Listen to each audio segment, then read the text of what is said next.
Welcome, guys. So today I need us to have a very honest, uncomfortable conversation about something that I keep seeing in the LGBTQIA community. Actually, wait, let me backtrack.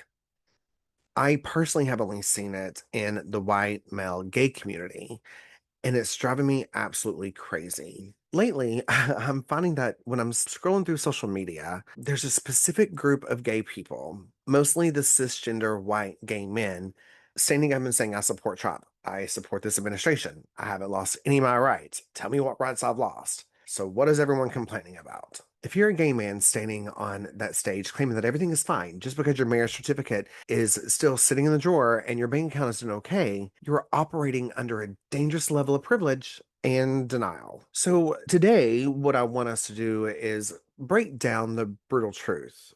I want us to look at the actual laws, the court decisions, the paper trail. Because the idea that we can throw people within our own community, but any marginalized person, period, under the bus, and to have the audacity to think that the MAGA movement will leave us alone in the end, that's completely false. That's a fantasy. Take Mike Pence, for instance. He is a straight, wealthy, Republican, Christian, white man. And January 6th, they sought to hang him. We are not safe. None of us are equal. None of us are safe until we are all equal. So I want to talk about this. But when you are a middle class or wealthy white cisgender gay man, society almost gives us a buffer. We can walk down the street, and most people might not even know that, you're gay unless you tell them. You fit into these traditional corporate spaces. Maybe you own a house, you pay your taxes. So when you look at the news, it's easy to think, well, Trump isn't talking about closing gay bars, and I can file joint taxes with my husband, so why should I care? My opinion is that is a white gay male privilege in a nutshell.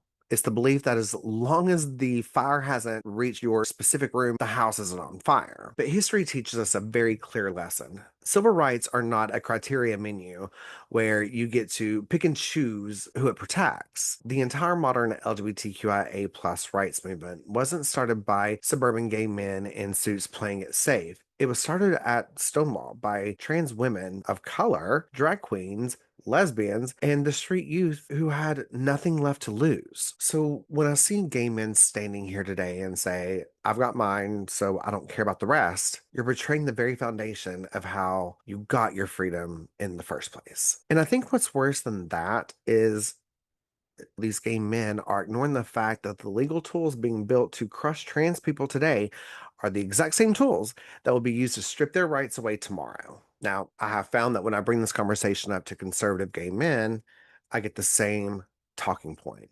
Donald Trump isn't doing that. Those are just state laws. That's local governors, not the president. Let's dismantle that lie with actual facts right now. First of all, who do you think enabled those states to pass the laws in the first place? Donald fucking Trump. During his time in office, Trump appointed over 200 federal judges and three Supreme Court judges. He packed the federal courts with far right judges who were handpicked by conservative groups like the Federalist Society. Even when the Supreme Court overturned Roe v. Wade, Clarence Thomas explicitly wrote in his concurring opinion that the court should reconsider all due process cases. Do you know which two cases he named specifically? That's Lawrence versus Texas. I'm going to read this. Lawrence versus Texas, and that is the 2003 Supreme Court case that decriminalized being gay in your own bedroom. And then Obergefell versus Hodges, the 2015 case that legalized same sex marriage nationwide. Those are the two specific cases. Justice Thomas literally put a target on marriage equality and gay privacy rights. The only reason red states are emboldened right now to push anti-LGBTQIA plus laws is because Trump built a federal court system that is waiting for a test case to strike those rights down nationwide. All right, now I want to talk about the federal executive power. Through executive actions and federal agency rulings, the administration has rolled back non-discrimination protections.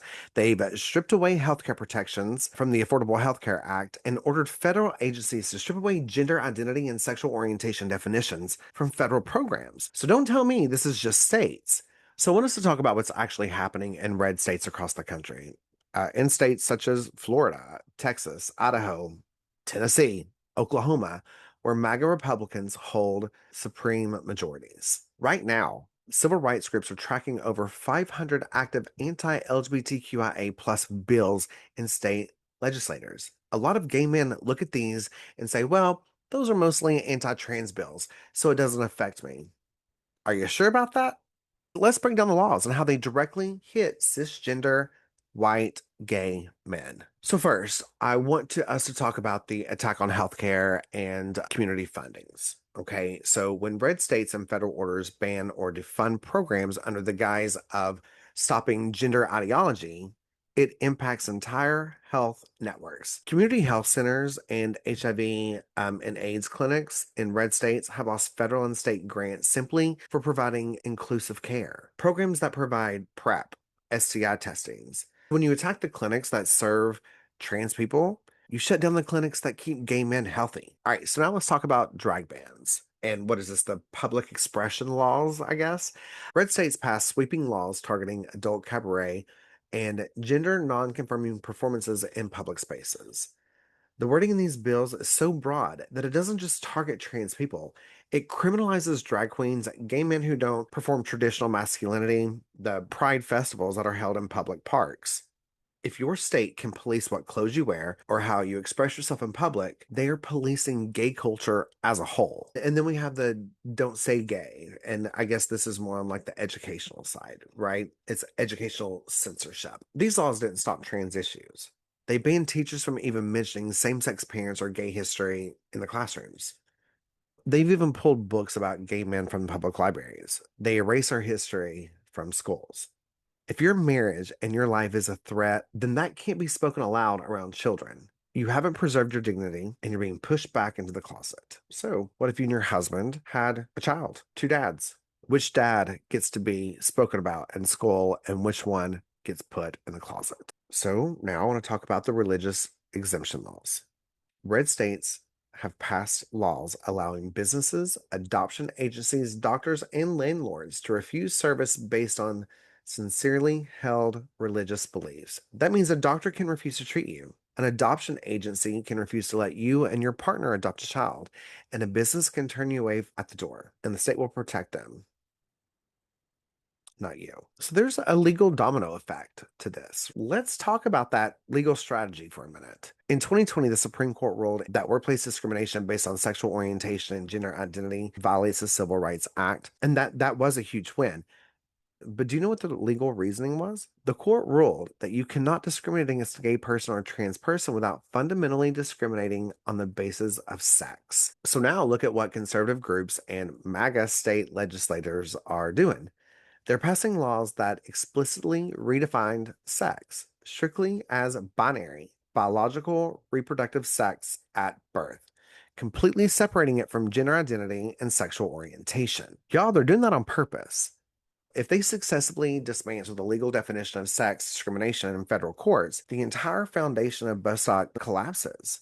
Once Bostock falls, there's zero federal protection keeping your boss from firing you on Monday morning just because he found out that you have a husband. Every single legal challenge against trans people is a test run for dismantling the legal protections of gay men. When they chip away at the 14th Amendment's Equal Protection Clause to ban trans healthcare or strip away identity documents, they are chipping away at the exact same clause that protects your rights to marry who you love. So here's the brutal truth for any gay man listening to who thinks that he can cozy up to MAGA and save himself. You are a member of a club that doesn't actually want you. They will use you as a political token on your television when it's convenient to prove they aren't homophobic. They will clap for you when you criticize trans people or trash progressives. But the moment you demand equal protection under the law, the moment you want to raise a family with your husband in a red state, or the moment they no longer need your vote, you will realize where they actually stand. History is full of marginalized people who thought if they acted respectful enough, wealthy enough, or quiet enough, the authoritarian machine would pass them by. Authoritarian movements always need an enemy, and once they finish stripping away the rights of the most vulnerable among us, they'll move right down the line to you. It wasn't that long ago when we were them. It wasn't that long ago when we were the enemy, when we were the target. In my opinion, if we want to survive as a community, we have to wake up. We cannot let privilege blind us to what is happening right in front of our eyes. When a trans kid in Idaho or Texas loses their health care, that is an attack on all of us. When a school board in Florida bans a book about a gay couple, that is an attack on all of us.